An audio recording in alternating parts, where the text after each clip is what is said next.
تو وہاں پر جب انہوں نے پناہ لی تو اس کے بعد انہوں نے اللہ تعالیٰ سے دعا کی. دعا یہ کی کہ ربنا آتنا من لدنک رحمہ، کہ اے ہمارے رب ہمیں اپنی جناب سے خاص طور پر رحمت عطا کر. وہیئ لنا من امرنا راشدا، اور ہمارے معاملے کو تو درست فرما دے. ناظرین کرام، جب لدن کا لفظ عربی زبان میں استعمال ہوتا ہے تو اس سے مراد خاص رحمت ہوتی ہے. اگر کوئی عام بات ہو تو پھر ہم عندی کا لفظ بھی عربی میں استعمال کر لیتے ہیں، منی کا لفظ بھی استعمال کر لیتے ہیں. لیکن جب کوئی خاص چیز کسی کو دینی ہو، عطا کرنی ہو، تو اس کے لیے پھر عربی زبان میں لدن کا لفظ استعمال ہوتا ہے. تو یہاں پہ اصحاب کہف نے اللہ کی بارگاہ میں یہی دعا کی کہ اللہ تو اپنی جناب سے ہمیں خاص رحمت عطا فرما اور ہمارے معاملے کو درست فرما. اور اللہ پاک فرماتا ہے کہ فَضْرَبْنَا عَلَىٰ آذَانِهِمْ فِي الْكَهْفِ سِنِينَ عَدَدًا، کہ پھر ہم نے ان کو تھپ تھپا کر سلا دیا غار میں کئی سالوں کے لیے.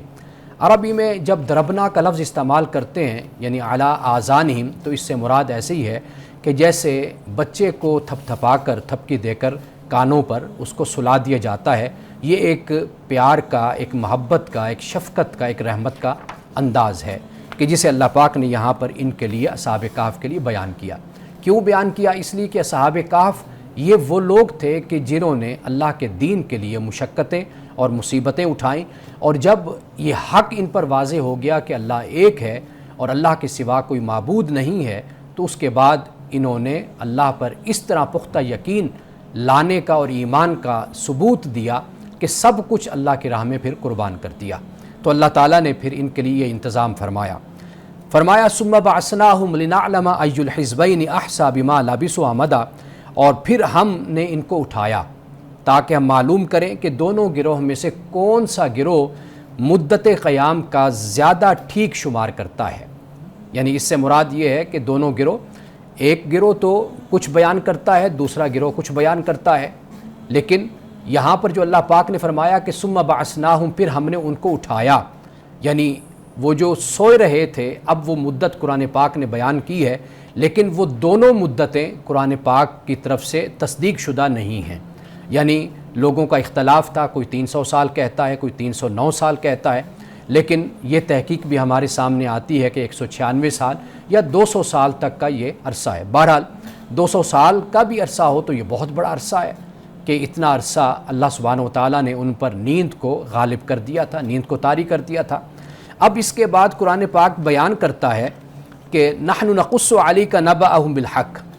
یعنی پہلے اللہ پاک نے ان 2-3 آیات میں اس بات کو بیان کر دیا کہ اصحاب کہف نے غار میں پناہ لی تھی، اور یہ ایسے لوگ تھے کہ انہوں نے اللہ تعالیٰ سے لو لگائی، اللہ تعالیٰ سے دعا کی کہ اللہ انہیں اپنی رحمت سے نوازے، اور پھر اللہ تعالیٰ نے اپنی رحمت سے ان پر نیند کو غالب کر دیا. یہ بات بیان کرنے کے بعد اب اللہ تعالیٰ اپنے پیارے رسول صلی اللہ علیہ وسلم سے یہ فرماتا ہے کہ ہم آپ کو ان کی جو خبر دیتے ہیں یہ حق کے ساتھ دیتے ہیں. ناظرین کرام، یہ جو حق کا لفظ ہے یہ توجہ طلب ہے، اس پر غور کیجئے. یہ اس لیے فرمایا گیا کہ قرآن پاک میں جو بھی قصہ، جو بھی واقعہ، کہانی بیان کی گئی ہے وہ بالکل کمی بیشی سے پاک ہے. یعنی ایسا نہیں ہے کہ کسی بات کا اضافہ کر دیا گیا ہو یا کسی بات کی کمی کر دی گئی ہو، بلکہ درست بات، صحیح بات، عدل کے ساتھ، توازن کے ساتھ جو صحیح بات ہے اسے قرآن پاک نے بیان کر دیا ہے. اور یہ بیان کرنے کا مقصد یہی ہے کہ لوگوں کا مزاج اور طبیعت یہ ہوتی ہے کہ جو اصل بات ہے اس پر لوگ فوکس نہیں کرتے، توجہ نہیں کرتے. لوگ کہانیوں میں الجھ جاتے ہیں، باتوں میں الجھ جاتے ہیں اور اصل سبق کو بھول جاتے ہیں. تو یہاں پہ اللہ سبحانہ وتعالیٰ نے اس لیے اپنے رسول صلی اللہ علیہ وسلم سے فرمایا کہ ان کا جو واقعہ اور قصہ اور خبر ہے یہ ہم آپ کو ٹھیک سناتے ہیں اور بیان کرتے ہیں. فرمایا انہم فتیۃ آمنوا بربہم، کہ بے شک یہ جو نوجوان تھے یہ اپنے رب پہ ایمان لائے تھے. وزدناہم ہدا، اور اللہ نے ان کے ہدایت میں، ان کی رہنمائی میں اللہ نے اضافہ کر دیا تھا، یعنی مزید ان کی ہدایت میں ان کو ترقی اللہ نے عطا کی تھی. وربطنا علی قلوبہم، اور اللہ تعالیٰ نے ان کے دلوں کو مضبوط کیا. اذ قاموا، جب یہ کھڑے ہوئے. فقالوا ربنا رب السماوات والارض، اور انہوں نے کہا کہ ہمارا رب آسمانوں اور زمین کا رب ہے.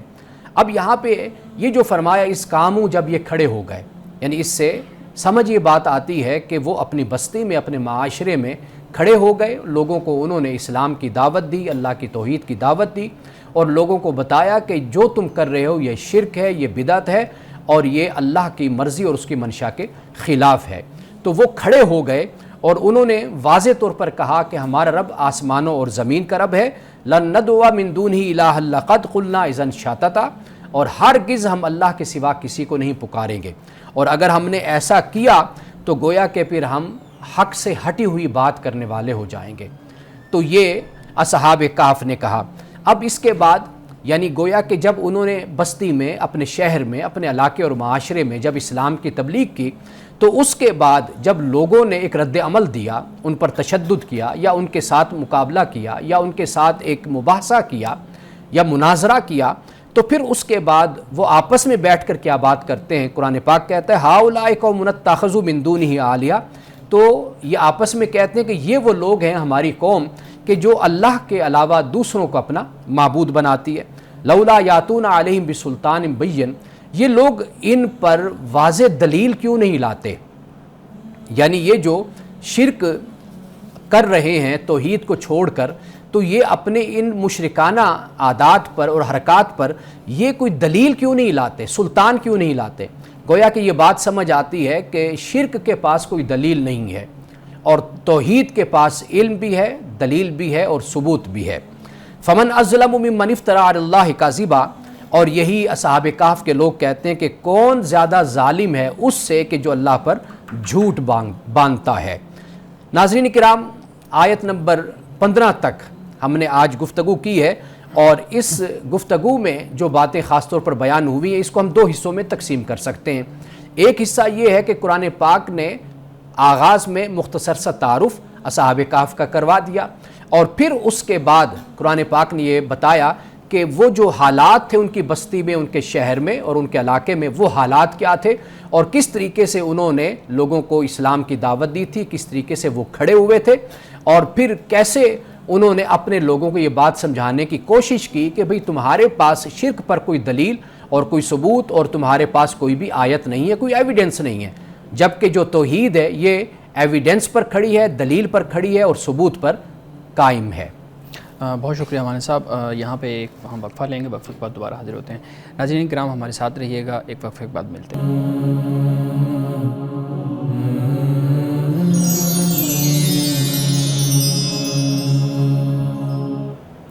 ویلکم بیک ناظرین۔ امان صاحب ہم گفتگو کر رہے تھے، اپنی گفتگو کا آغاز کیجیے گا۔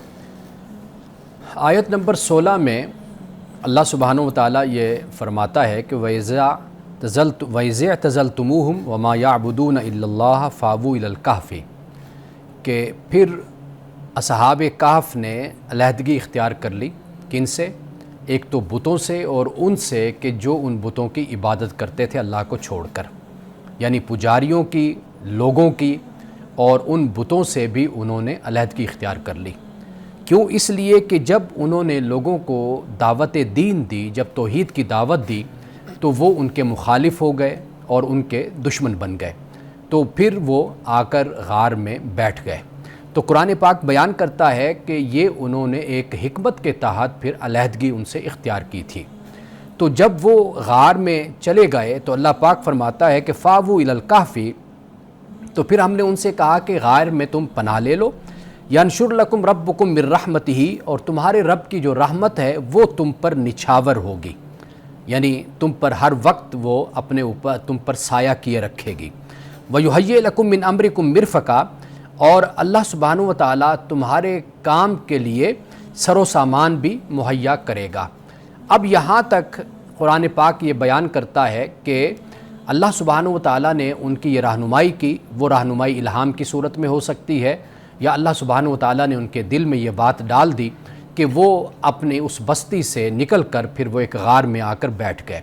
اور یہ جو ان کا بیٹھنا تھا یہ بھی ایک حکمت کے تحت تھا، یعنی اس کا پہلو یہ پیش نظر رکھا گیا کہ اب جب کہ بستی والے جان کے دشمن بن گئے، اس سے پہلے کہ وہ ان کو شہید کر دیں اور ان کو جانی نقصان پہنچائیں، تو اللہ سبحانہ وتعالیٰ نے ان کے لیے یہ ایک راستہ نکالا کہ یہ جا کر غار میں بیٹھ جائیں۔ گویا کہ یہ ایسے ہی ہے کہ جیسے انبیاء علیہ السلام نے ہجرت کی تھی، جیسے رسول اللہ صلی اللہ علیہ وسلم نے ہجرت فرمائی. اور ہجرت ایک نیک عمل ہے کہ جب ایسے معاشرے میں کہ جہاں پر انسان اگر نیکی کا کام کرتا ہے، حق کا کام کرتا ہے، اور وہاں پر لوگ اگر اس کو اذیت اور تکلیف دینے پر درپے رہتے ہیں اور اس کی جان کے دشمن بن جاتے ہیں، تو پھر یہ حکمت کا تقاضا اور دعوت کا تقاضا یہ ہوتا ہے کہ پھر وہ اس شہر سے، اس بستی سے ہجرت کر جائے، اور جہاں پر جو ماحول اس کو سازگار مہیا ہو، میسر ہو، تو وہاں پر پھر وہ اپنی تبلیغ کو، اپنی دعوت کو اور حق کے پیغام کو لوگوں تک پہنچاتا رہے. جی بہت شکریہ وانس صاحب، بڑے مدلل انداز میں آپ نے جو آج کی آیات ہیں ان کا منشا بیان کیا. اور یہ بڑی خوبصورت بات ہے کہ صرف قرآن کریم جو جس چیز کو بیان کرتا ہے اس قصے کو لوگوں تک پہنچانا. بہت شکریہ اس کام کے لیے. اچھا سوالات کی طرف آتے ہیں، چونکہ ہم قرآن کریم کی جو آیات پڑھتے ہیں ان کے اوپر کچھ سوالات ہوتے ہیں. سب سے پہلا سوال، اصحاب کہف کے جو نام ہیں وہ 7 افراد تھے، ان کے جو نام بیان کیے جاتے ہیں، میرے خیال میں قرآن تو ان کو بیان نہیں کرتا، آپ اس پہ بھی توجہ دلائیے گا. دوسرا یہ ہے کہ ان کے ناموں کو تعویذ، ورد اور اس طرح کی چیزوں کے اندر استعمال کیا جاتا ہے. خاص طور پہ بہت سی تفاسیر کے اندر بھی ہمیں یہ چیز ملتی ہے. سوال بنیادی طور پہ میرا یہ ہے کہ کیا قرآن یا مستند جو روایات ہیں رسول اللہ صلی اللہ علیہ وآلہ وسلم کی، ان میں ہمیں کہیں پہ اصحاب کہف کے ان ناموں کی بنیاد پہ جو آگ بجھانے کے لیے استعمال کیا جاتا ہے، نظر اتارنے کے لیے استعمال کیا جاتا ہے، اور اس طرح کے باقی جو معاملات میں ان کو استعمال کیا جاتا ہے، کہیں پہ ہمیں کوئی دلیل ملتی ہے ایسی؟ اچھا، سب سے پہلے تو اس کا ایک پس منظر ہے وہ ہمیں سمجھنا چاہیے جی کہ ان کو 7 سینٹس کا نام دیا گیا. جی بالکل. اگر تاریخ اٹھا کر ہم دیکھیں تو 7 سلیپرز بھی ان کو کہا گیا، لیکن 7 سینٹس بھی. ان کے ساتھ بھی ایسا ہی معاملہ ہوا کہ ان کی جو قبریں ہیں یا جو یادگار ہے، جو جگہ ہے، وہاں پر یہ باقاعدہ چڑھاووں کا سلسلہ بھی ہوا، اور آپ یوں کہہ لیجئے کہ لوگ وہاں پر منتیں بھی مانتے اور وہاں پر جاتے تھے، اور وہاں پر جو ایک بدعت کا ماحول ہوتا ہے وہ جا کر ان کے مزارات پر بھی، ان کی قبروں پر آپ کہہ لیجئے جو یادگار بنائی گئی، وہاں پر یہی صورتحال بنی. لیکن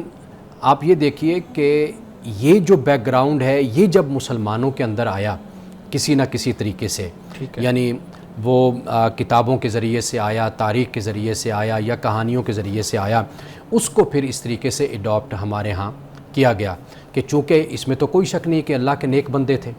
اور قابل احترام ہے ہمارے لیے بھی. قرآن نے اس کو بیان کیا، اور قرآن نے اگر اس کو اہمیت دی ہے تو واضح بات ہے کہ یہ اللہ کے صالحین جو بندے ہیں ان میں ان کا شمار ہوتا ہے. تو یہ اصل پس منظر ہے کہ لوگ یہ خیال کر لیتے ہیں کہ یہ جو اللہ کے نیک بندے ہیں، حالانکہ وہ جو اللہ کے نیک بندے بنتے ہیں وہ اپنے کردار سے، اپنے قربانیوں سے، اپنے عمل سے، اپنے اخلاق سے بنتے ہیں، جو دین کے ساتھ ان کی ایک ڈیووشن ہوتی ہے، کمٹمنٹ ہوتی ہے ان کی، اس بنیاد پر وہ اللہ کے نیک بندے ہوتے ہیں. اور اللہ تعالیٰ ان کے لیے اتنا انتظام فرماتا ہے جو یہاں پر بیان بھی کیا گیا.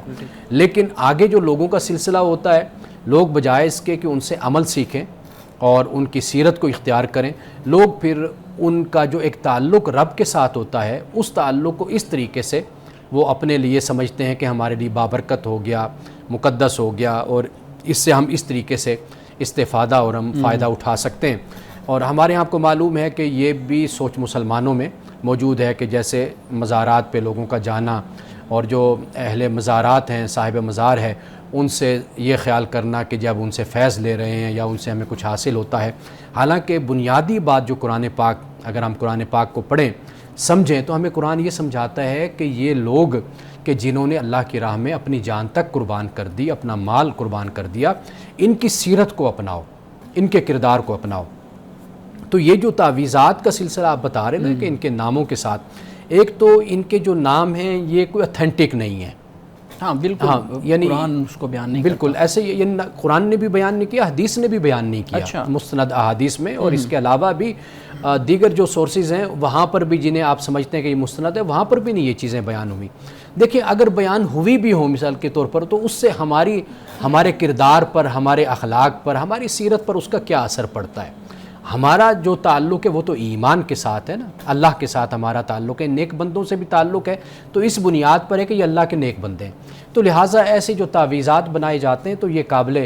افسوس ہیں کہ یہ جہالت کی علامت ہیں اور دین سے دوری کی یہ علامت ہے کہ قرآن پڑھنے والا، رسول اللہ کی سنت سے تعلق قائم کرنے والا، وہ کبھی بھی ان توہمات میں اپنے آپ کو نہیں ڈالتا۔ بالکل، بہت خوبصورت۔ اچھا، ایک اور سوال، آپ نے اپنی پہلی جو گفتگو تھی اس میں اس کا ذکر ضرور کیا تھا، لیکن میں چاہتا ہوں اس پہ مزید تھوڑی آپ جو ہے نا وضاحت اس کی کر دیں۔ اصحاب کہف کے قصے کو لے کے،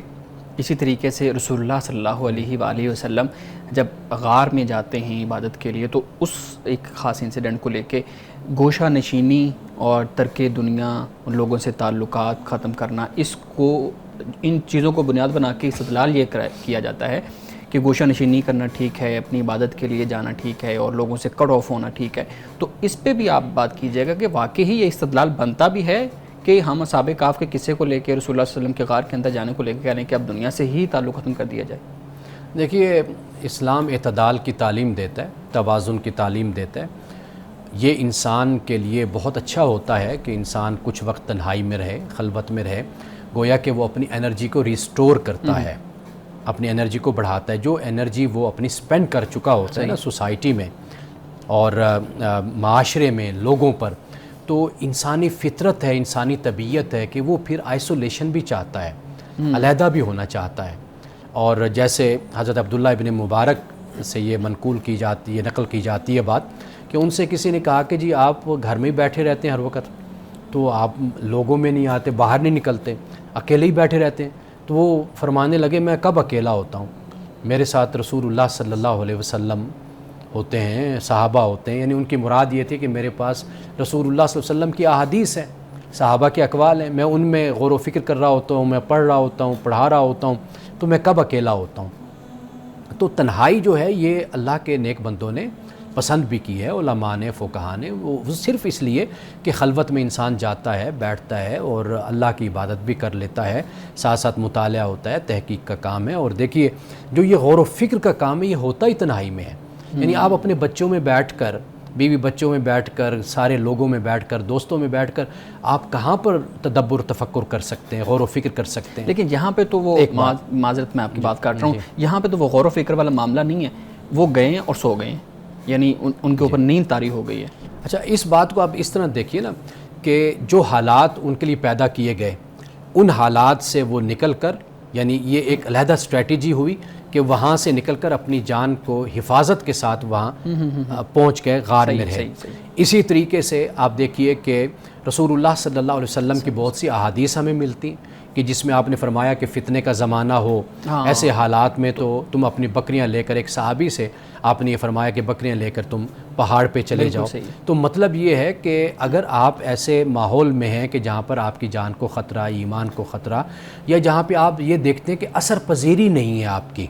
آپ وہاں کے ماحول کو چینج نہیں کر پا رہے یا چینج نہیں کر سکتے، یا وہاں پر ایسی صورتحال ہے کہ جس کا مقابلہ آپ کے بس میں نہیں ہے، تو وہاں پر پھر طریقہ یہی ہوتا ہے کہ آپ اپنی انرجی کو کسی اور مقصد پر پھر خرچ کر رہے ہوتے ہیں۔ اصل میں مسلمان جو ہے نا، مومن، وہ اپنا میدان چینج کر لیتا ہے، مختلف کر لیتا ہے، وہ میدان چھوڑتا نہیں ہے۔ یعنی مثال کے طور پر اگر آپ کو ایک جگہ پر بات کہنے کا موقع مل رہا ہے، لوگ آپ کی بات کو سن رہے ہیں، تو آپ ضرور وہاں پر بات کہیے۔ لیکن جب آپ دیکھتے ہیں کہ بھئی یہاں پر لوگ میری بات کو نہیں سن رہے، جیسے قرآن پاک کہتا ہے کہ بھئی اگر یہ لوگ دین کا مذاق بنا رہے ہوں، اللہ کی آیات کا مذاق اڑا رہے ہوں، تو تم ان سے علیحدہ ہو جایا کرو۔ ہاں، جب یہ خاموش ہو جائیں تو پھر ان میں آ کر بیٹھو، پھر ان کو نصیحت کرو۔ تو گویا کہ جب وہ ہلڑ بازی کر رہے ہیں تو اس وقت تو دعوت، تبلیغ اور کوئی سنجیدہ بات تو کی نہیں جا سکتی، تو لہٰذا خاموشی اختیار کر کے ان سے ایوائڈ کر لو۔ بالکل۔ لیکن جب وہ خاموش ہو جائیں، بیٹھے ہوں، تو پھر جا کر تم ان سے اپنی بات کو بیان کرو۔ بالکل، بالکل صحیح ہے، بالکل صحیح ہے۔ یہاں پہ ہم ایک بریک لیں گے اور اس کے بعد پھر ایک سوال مزید ہے میرے پاس، اور پھر ہم دوسرے سیگمنٹ کی طرف جائیں گے۔ ناظرین کرام، ہمارے ساتھ رہیے گا، ملتے ہیں ایک بریک کے بعد۔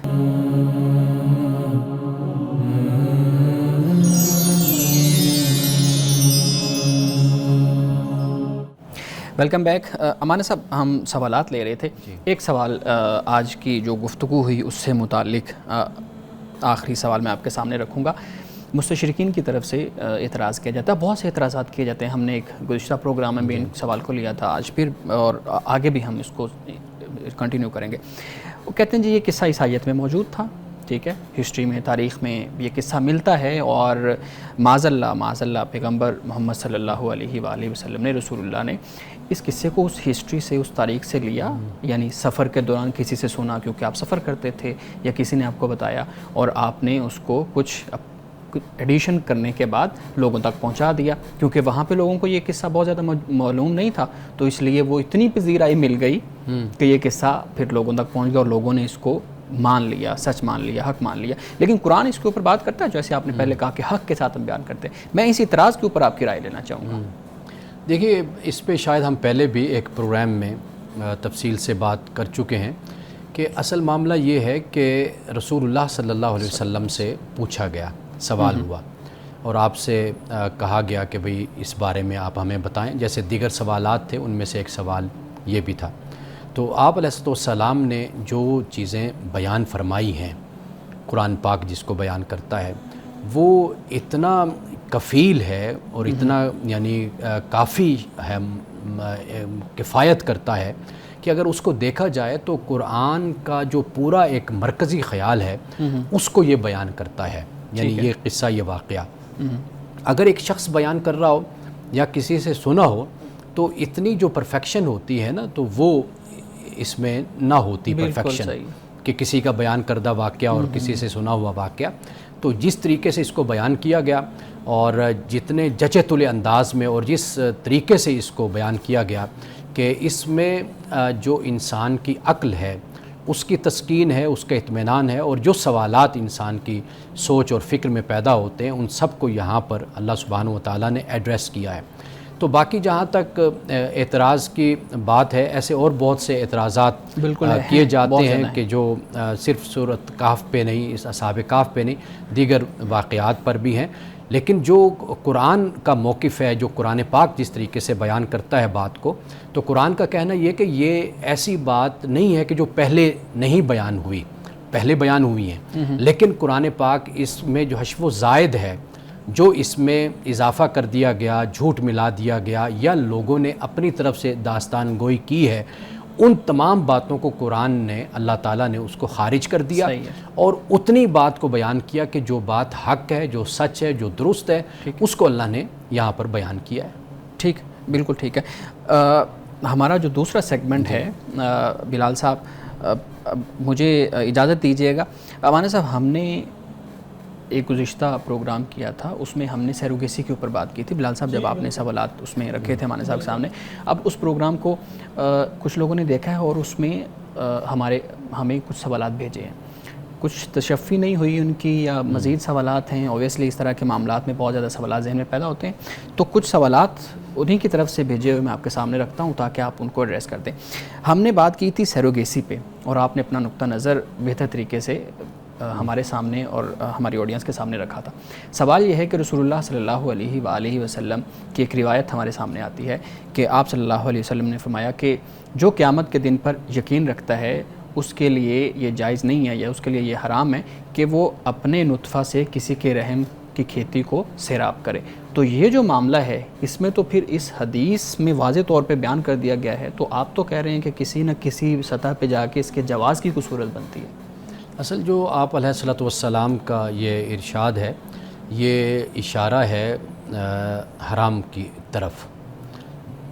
مزید واضح کیجیے گا۔ یعنی حرام کاری کی طرف، زنا کی طرف، یعنی کہ ایک شخص کا، ایک مرد کا دوسری عورت کے ساتھ کوئی نکاح ہی نہیں ہے، یعنی کوئی آپس میں بندھن ہی نہیں ہے، صحیح ہے، وہ پھر ایک جو جنسی تعلق ہے وہ اس کے ساتھ قائم کرتا ہے، جو اس کا وہ حلال ہے اس کی بیوی کے ساتھ۔ ٹھیک ہے، رسول اللہ صلی اللہ علیہ وسلم کا یہ اشارہ اس طرف ہے، آپ کا فرمان۔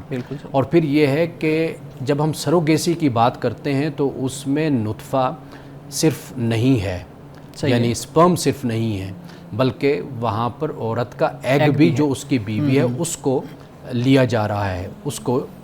شامل کیا جا رہا ہے۔ پھر اس دونوں کو کے ملاپ کے بعد پھر اس کو جو کرائے کی کوکھ لی گئی وہاں پر پھر اس کو رکھا گیا۔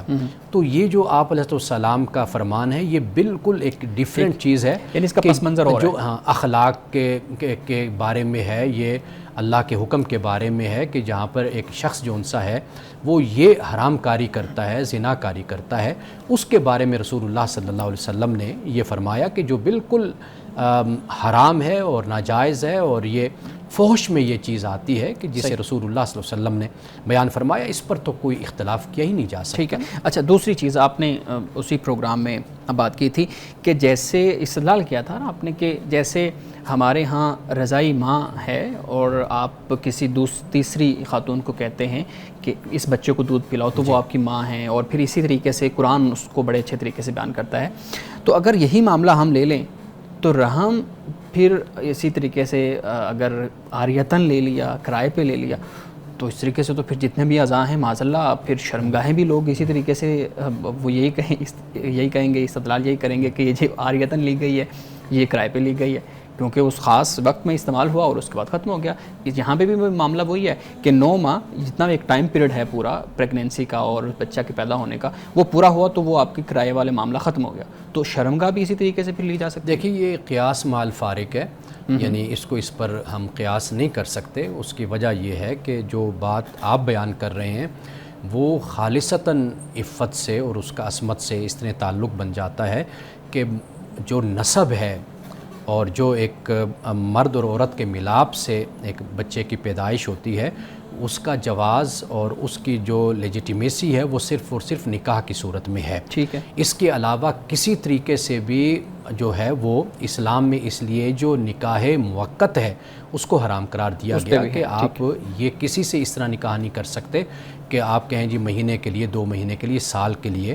ہم میاں بیوی ہیں۔ تو اسلام نے نکاح غیر موقت، یعنی نکاح غیر موقت اسلام میں ہے کہ آپ بغیر مدت کو مقرر کیے آپ نکاح کرتے ہیں، شادی کرتے ہیں، تو لہٰذا یہ جو صورت ہے اس کا اس سے کوئی تعلق ہی نہیں بنتا۔ لیکن یہ بالکل ہے مختلف چیز ہے اور یہ مختلف چیز ہے۔ لیکن عضو تو ہے نا، آپ نے بہتر طریقے سے اس کو بیان کیا ہے کہ وہاں پہ ان اعضاء کے بارے میں تو قرآن نے کیٹاگوریکلی کہہ دیا نا کہ ان کا اگر کوئی تعلق قائم ہوگا تو وہ حرام کاری کی صورت میں ہوگا۔ یہاں پر جو صورت ہے نا، اب جب ہم مقاصد شریعہ کی بات کرتے ہیں، آپ وہاں پر دیکھیے کہ علماء نے لکھا ہے کہ عقل ہے، جان ہے، مال ہے، نسب ہے، اس کی حفاظت مقصود ہے نا اسلام میں۔ اب جب ایک شخص کسی کے ساتھ تعلق قائم کرتا ہے، کسی عورت کے ساتھ، اب معاملہ یہ ہے کہ اگر وہ نکاح کا تعلق ہے وہ تو جائز تعلق ہو گیا، اگر نکاح کے بغیر کا تعلق ہوگا ایک مرد کا ایک عورت کے ساتھ تو واضح بات ہے کہ وہ زنا میں اس کو شمار کیا جائے گا۔ اگر اس صورت میں پریگنینسی ہوتی ہے یا اس طرح کا معاملہ ہوتا ہے تو واضح بات ہے اس بچے کو کیا آپ نسب دیں گے، اس کا ذمہ دار کو ولد حرام والا جی، یعنی یہ ایک معاملہ ہو جاتا ہے نا۔ یہاں پر تو صورتحال ہی بالکل مختلف ہے۔ اصل جو بات آپ کہنا چاہتے ہیں، جو لوگوں نے سوال کیے، میں نے پچھلے پروگرام میں بھی اس بات کو واضح کیا تھا کہ میں یہ نہیں کہہ رہا، میں آپ کو صرف یہ بتا رہا ہوں کہ دونوں طرف دلائل ہیں۔ ٹھیک ہے، کیونکہ رسول اللہ صلی اللہ علیہ وسلم کے زمانے میں یہ مسئلہ نہیں تھا، صحابہ کے زمانے میں نہیں تھا، یہ آج کے دور کا مسئلہ ہے، اس لیے ہمارے پاس علماء کی دونوں آراء موجود ہیں۔ لیکن دونوں آراء میں سے جب آپ کسی بھی رائے کو، مثال کے طور پر ایک رائے تو واضح طور پر علماء نے بیان کر دی کہ بھئی 2 صورتوں میں جائز ہے۔ جو 2 صورتیں میں نے پچھلے پروگرام میں بیان کی تھی، باقی اس کے علاوہ ساری صورتیں حرام اور ناجائز ہیں۔ کچھ علماء کہتے ہیں کہ نہیں، سروگیسی ہر صورت میں جائز ہے، یعنی اس کی پھر یہ صورت بن جاتی ہے کہ جو ایگ ہے اور سپرم ہے اس کو کسی خاتون کے جو کرائے کے طور پر لی ہے کو اس میں رکھ دیا جاتا ہے تو وہ پھر پرورش پاتا ہے، تو اس کو بعد علماء نے کہا کہ یہ جائز ہے۔ میں نے یہ گزارش کی تھی کہ آپ وہ رائے ہو یا یہ رائے ہو، خاص طور پر یہ جو دوسری رائے ہے سروگیسی کے جواز کی، آپ اس کے لیے دیکھیے آپ کا معاشرہ، آپ کا سماج اس کو کیسے لیتا ہے، قبول کرتا ہے یا نہیں کرتا، یہ فرد اور پھر سماج کا معاملہ ہو جاتا ہے۔ میں نے آپ کو کچھ ملکوں کی مثالیں بھی دی تھیں کہ جیسے جرمنی ہے، فرانس ہے، اس کے بارے میں میں نے جانا، پڑھا، مطالعہ کیا تو مجھے معلوم ہوا کہ وہاں پر انہوں نے غیر قانونی اس کو قرار دیا ہوا ہے، تو قانون وہاں اجازت نہیں ہے، تو یعنی وہ ان کے پھر اپنے سماج کی، اپنے اس معاشرے کا تقاضا ہوگا جس کی بنیاد پر انہوں نے ایسا کیا۔ تو میں یہ عرض کر رہا تھا کہ یہ اہم اتنی بات نہیں ہے کہ آپ اس بحث میں جائیں کہ یہ کیا ہے، آپ یہ دیکھیں کہ آپ کا معاشرہ، آپ کا سماج آیا کہ اس کو قبول کرتا ہے یا نہیں کرتا۔ یعنی بہت سے مسائل ایسے ہوتے ہیں کہ جو جائز بھی ہوتے ہیں لیکن آپ اس پر عمل نہیں کرتے. آپ کہتے ہیں ہمارا معاشرہ اس کے لیے تیار نہیں ہے, سمجھتا نہیں ہے. اگر ہم خام خواہ اس پر سٹینڈ لیں گے, اس پر بات کریں گے, تو ایک فتنہ اور فساد معاشرے میں پیدا ہوگا, بے چینی اضطراب پیدا ہوگا. تو وہاں پر حکمت کا تقاضا یہی ہوتا ہے کہ پھر خاموشی اختیار کی جاتی. میں نے اصل اس مسئلے کو اس انداز سے بیان کیا تھا. چلیں, بہت اچھا. مزید اس پہ سوالات بھی ہیں لیکن ہم ایک وقفہ لیں گے. ناظرین کرام ہمارے ساتھ رہیے گا, ملتے ہیں ایک بریک کے بعد.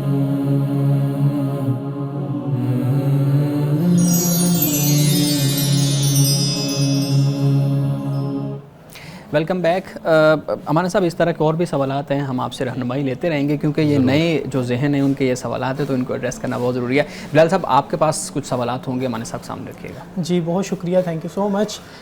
سر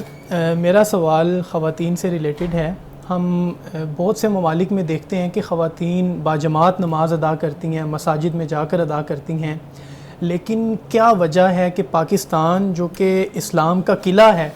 یہاں پر ہم دیکھتے ہیں کہ خواتین کو اجازت نہیں ہے کہ وہ مساجد میں جائیں, یا ان کی کوئی باقاعدہ جماعت کا کوئی نظام اور اس طرح کا کہیں پہ بھی دیکھنے کو نہیں ملتا. اس کی کیا وجہ ہے, اور پاکستان میں ہم کیسے خواتین کو بھی موٹیویٹ کر سکتے ہیں کہ وہ مساجد میں جا کر نماز ادا کریں؟ اصل اس پہ جو معاملہ ہے نا جی, اگر ہم قرآن مجید کا مطالعہ کرتے ہیں یا رسول اللہ صلی اللہ علیہ وسلم کی احادیث کا مطالعہ کرتے ہیں, تو وہاں پہ تو ہمیں اس کی اپریسیشن ملتی ہے. جی, آپ علیہ السلام کی واضح احادیث ہیں کہ اللہ کی بندیوں کو مسجدوں میں آنے سے مت روکو, یہ حدیث پاک ہے. تو اسلام کی تعلیم میں, حدیث میں, سیرت میں تو ہمیں کوئی ایسی ممانعت نہیں ملتی. لیکن ایک وجہ کو دلیل بنایا جاتا ہے, وہ یہ ہوتا ہے کہ بھئی زمانہ خراب ہے. جی, یعنی ماحول ایسا ہے کہ بہنیں بیٹیاں نکلیں گی, مسجد میں آئیں گی تو راستہ میں 100 قسم کے لوگ کھڑے ہوتے ہیں, یا اس طرح کا جو ماحول, انسیکیورٹی جو ہوتی ہے, یہ ماحول صرف پاکستان میں یا انڈیا تو نہیں گیا, ممکن ہے انڈیا میں ہو, بنگلہ دیش میں ہو, ہمارے اسی خطے میں یہ مسئلہ ہو. لیکن جہاں جہاں میں دیگر ملکوں میں گیا ہوں, عرب میں بھی گیا ہوں میں, اس کے علاوہ ترکی بھی گیا ہوں, اور دیگر ممالک میں, یورپ سارا میں نے دیکھا ہے, پھرا ہوں, تو وہاں پر تو میں نے دیکھا ہے کہ خواتین مسجدوں میں آ کر نماز پڑھتی ہیں. اچھا, آپ کے لیے بات بڑی حیرانی کی بات ہوگی کہ یہاں پر احناف یعنی وہ اس کو اپریشیٹ نہیں کرتے. اگر آپ ہمارے جو علماء احناف جو ہیں, فقہ حنفی سے جو تعلق رکھتے ہیں, خاص طور پر پاکستان میں, آپ دیکھیں گے کہ ان کے فتاویٰ بھی دیکھ لیں, ان کے آپ تقاریر, گفتگو بھی سن لیں, تو اس میں آپ کو اپریسیشن نہیں ملے گی, حوصلہ افزائی نہیں ملے گی. لیکن پاکستان سے باہر اگر آپ جائیں, اب یورپ, امریکہ آپ چلے جائیں, تو وہاں پر خواتین مسجد میں نماز پڑھتی ہیں, اور جو حنفی ہیں علماء, ان کی مساجد میں بھی خواتین جا کر نماز پڑھ رہی ہوتی ہیں. آپ ترکی میں ہیں, عرب ممالک میں بھی پڑھ رہی ہیں, ترکی میں چلے جائیے, وہاں پر بھی خواتین مسجد میں جا کر نماز پڑھتی ہیں. تو یہ کچھ ہمارے ہاں کا یہ مسئلہ ہے یہاں پہ. جی, صرف ہمیں جو بنیادی بات جس کی میں ہمیشہ تاکید بھی کرتا ہوں اور ریکویسٹ کرتا ہوں, وہ یہ ہے کہ ہم اپنے ماحول کو پاکیزہ بنائیں. ہم نے یہ پابندیاں لگا لگا کر اپنے ماحول کو ایسا ہم نے بدتر بنا دیا ہے کہ آج یہی ہمارا نوجوان پاکستانی جب یہ کسی اور ملک میں جاتا ہے نا, تو وہاں پر لوگ اس کو حیرانی کی نظر سے دیکھتے ہیں. دبئی جائے, یو اے ای میں یا دیگر ممالک میں جاتا ہے, تو پھر یہ جس طریقے سے خواتین کے ساتھ معاملہ کرتا ہے, وہ آپ خبروں میں اور حکومت کے حوالے سے مختلف ہمیں رپورٹس ملتی رہتی ہیں. تو ہمیں اس چیز پر فوکس کرنا ہوگا کہ ہم خواتین کو انکریج کریں, ان کو حوصلہ دیں, ان کو ہم لائیں کہ وہ مختلف شعبوں میں جائیں, مسجد میں جائیں, نماز پڑھیں, مدرسے میں پڑھائیں. یہ ایکٹیویٹی جب بنے گی نا, تو پھر یہ جو ایک خاتون کا ہوا ہے ہمارے ذہنوں پر سوار, کہ جب ہم کسی اور ملک میں جا کر خاتون کو دیکھتے ہیں تو پریشان ہو جاتے ہیں, تو یہ ہماری پریشانی پھر ختم ہوگی. ایک ہم نارمل طریقے سے پھر ہم زندگی سر, یہاں پہ ایک سوال بنتا ہے,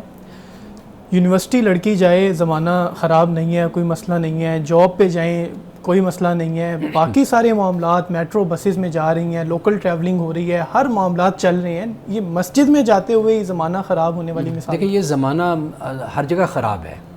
اور اسی ڈر سے, خیال سے ہی بچیاں اگر باہر جاتی ہیں تو ان کے لیے بہت سے مسائل ہمارے ہاں ہیں. ایسی بات نہیں ہے کہ جو یونیورسٹی جا رہی ہیں ان پر اعتراض نہیں ہو رہا,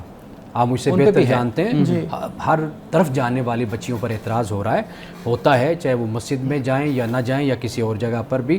تو اصل جو مسئلہ ہے وہ ہے معاشرے کی تطہیر کا. آپ دنیا میں جائیں, لوگ دوڑ دوڑ کے اپنے کام پہ جا رہے ہوتے ہیں، ان کو اس سے غرض بھی نہیں ہوتی کہ ساتھ والی خاتون ہے یا کوئی مرد میرے ساتھ سفر کر رہا ہے.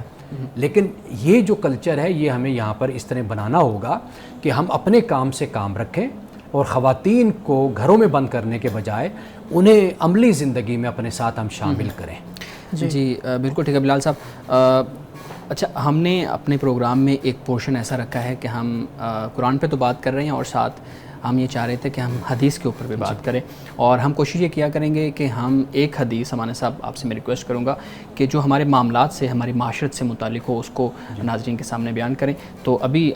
آپ حدیث ناظرین کے سامنے بیان کیجیے گا. آج کی حدیث ہے کہ رسول اللہ صلی اللہ علیہ وسلم سے صحابہ نے کئی مرتبہ یہ گزارش کی ان قبیلوں کے حوالے سے کہ جو مسلمانوں کو ستاتے تھے، رسول اللہ صلی اللہ علیہ وسلم کو اذیت پہنچاتے تھے، کہ آپ ان کے لیے بد دعا کریں، یعنی اللہ کی بارگاہ میں بد دعا کریں کہ اللہ ان کو تباہ کر دے.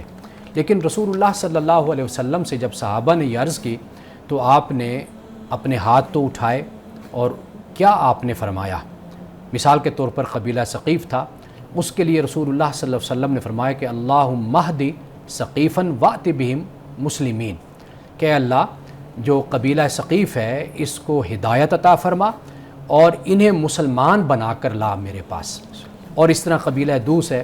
اس کے بارے میں بھی صحابہ نے یہ عرض کیا رسول اللہ یہ بہت ستاتے ہیں، تنگ کرتے ہیں، آپ ان کے لیے بھی بد دعا کیجئے. تو بالکل یہی الفاظ رسول اللہ نے ان کے لیے بھی کہیے فرمائے. آپ نے فرمایا کہ اے اللہ قبیلہ دوس کو ہدایت عطا فرما اور انہیں مسلمان لا میرے پاس، یعنی یہ اسلام قبول کر لیں. تو گویا کہ ہمیں یہ بات سمجھ آتی ہے کہ ہمیں اپنے دشمنوں، اپنے مخالفین کے لیے بد دعائیں نہیں کرنی چاہیے، ان پر لعنتیں نہیں بھیجنی چاہیے، ان کی تباہی اور بربادی کی دعائیں نہیں کرنی چاہیے، بلکہ اللہ سے یہ دعا کرنی چاہیے اللہ ان کو ہدایت عطا فرما اور انہیں اپنی فرما برداری اور اپنا اسلام ان کو عطا فرما. جی بالکل ٹھیک ہے. بہت شکریہ امان صاحب آپ کے وقت کا، بہت شکریہ بلال صاحب آپ کے سوالات کا. ناظرین کرام، اس دعا کے ساتھ اپنے پروگرام کا اختتام کریں گے. اللہ رب العزت ہمیں حسن کلام اور تاثیر کلام عطا فرمائے، ہماری زبان کی گروں کو کھول دے اور سننے والوں تک خیر کا پیغام پہنچے. اجازت دیجیے، خدا حافظ.